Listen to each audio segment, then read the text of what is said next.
Codemasters. When we think about this developer, we think about racing. That's their specialty. Recent titles F1 2016 and Dirt Rally are proof that they know what they're doing. I bet you watching this video would have at least one game made by Codemasters, but some of their most popular racing franchises actually go back a long way. The Grid series, for example, was really called the TOCA series, with the first game being released in 1997 called TOCA Touring Car Championship for the PlayStation. Considering that Codemasters is a British developer, it was mostly popular over there. A couple of sequels continued to be released for the PS1 and they were fine for the most part, but when the 6th generation of consoles came out, Codemasters changed the titles for different countries around the world to increase sales. The TOCA series didn't get much attention back in Australia until it was being named after the country's biggest racing championship, V8 Supercars, now known as the Supercars Championship.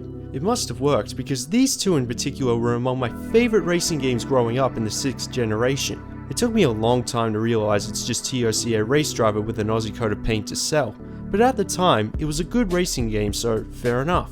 I'm surprised Codemasters didn't attempt to license the NASCAR name to increase North American sales, which is why it was a nightmare deciding what the title for this video will be, but now it's getting to the point where it's internationally known as TOCA, so we'll call it TOCA Race Driver for this review. I don't even know what it stands for, the closest I can get is Touring Cars.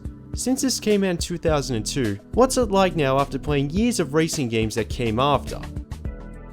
Okay, graphically, it's not the best looking racer out there. In fact, it looks very outdated. But what do you expect for an early 2000s racer not from the biggest name at the time? Also, this is one of the very few PlayStation 2 games I've played that doesn't have a widescreen option. With today's computers, I can imagine the PC version looking a lot better. Playing this makes you realise how forward Polyphony Digital were when they were developing the Gran Turismo games during the PS2 era. This is an old game now, so it all comes down to your ability to make believe. The soundtrack is almost non-existent. You only briefly hear it in the menus and a few cutscenes, but nothing during gameplay, despite the back cover bragging about how good it is. It's not all bad. The way the story, menus and events present themselves, there's no glamour, but you're starting from the bottom of your state or national motorsport to eventually reaching the continent and global stage. This came out in 2002, and motorsport was very different back then. One thing it really excels on is the amount of licensed events available. They're categorized in power tiers, so you're not short on variety. However, only a couple of them got a high level of treatment like DTM and V8 Supercars, as some tracks are only available for that race series. Only certain competitions are already unlocked. For example, if you got the Australian version, the V8 Supercars event is instantly available on Free Race. Before you begin, you're set in a garage to get yourself ready. Car setups can be edited and you can check where you stand in the championship, but there's no chance to qualify. You're given a random grid position and you have to stick with it. Why? Okay, for the first few events it's pointless, but when you reach the more challenging events it's necessary. And it's not like you can go to time trial or free run to get some practice because the challenging championships aren't unlocked until you win them. It also doesn't help that it's impossible to get off the line along with everyone else. No matter where the RPM is set, you'll spin the wheels every time. And the opponents will not take kindly to that. They'll take their frustrations out on you, on or off the track. I'm the sucker you knocked the hell out of, you bastard! The career mode is actually pretty hard. In fact, this is one of the hardest racing games I've ever played. The opponents are so ruthless, this should have been called TOCA Demolition Derby. I can imagine it being popular in Australia because most would play it just for the V8 Supercars, but the career mode would instantly turn them away. Plus, you can't restart a race if you screw up. There are a couple of races that require a mandatory pit stop, and if you don't, you're immediately disqualified. There was one race where I was miles away from the pack and easily won, but it turned out I missed the pits and got 0 points. Which really isn't my fault because the instructor is impossible to hear. I mean, try to get what he's saying.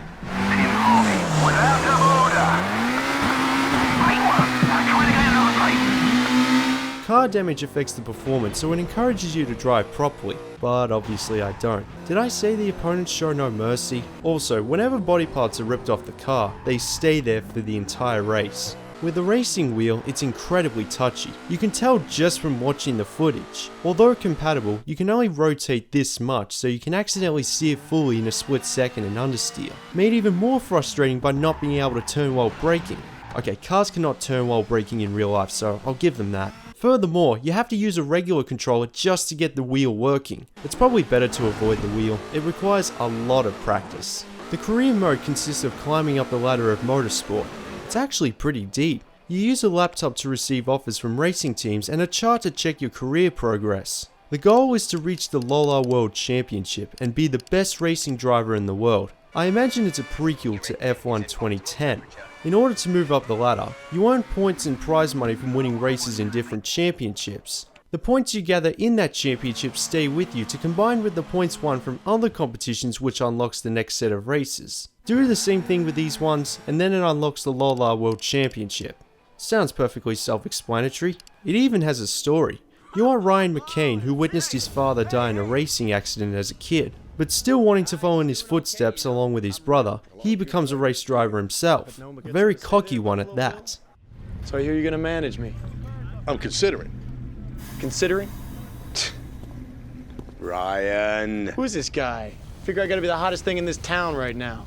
This probably explains why the North American age restriction is the same as the Uncharted series, which theoretically makes TOC Race Driver the most inappropriate simulation racer out there. Weird. The plot is a little cliched. The acting is, well, it's acting. And yes, you have to stick with Ryan McCain. To be fair, it sounds like a name a racer would have, and you can give him a nickname to distinguish different save files. In the end, the story comes across as an afterthought, and it's still Racing Simulator at heart.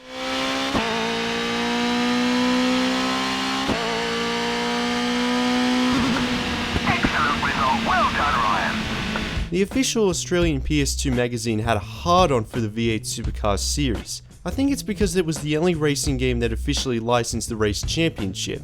Well, today, everything about TOC Race Driver is outdated, and I'm too confused on whether to judge it pretending it's 2002 or the present. There are redeeming qualities that even the Gran Turismo series doesn't have, but the difficulty almost ruins everything. Trying to make a racing game with so many events, let alone most of them being real on multiple consoles, is always a gamble. I mean, if you look at the World Rally Championship for the PlayStation 2 for example, it focuses solely on the WRC so that the developers can work more on the driving mechanics. In the end, honestly, I don't like this game. There are way better races that came out during that generation, not even a podium finish for this one.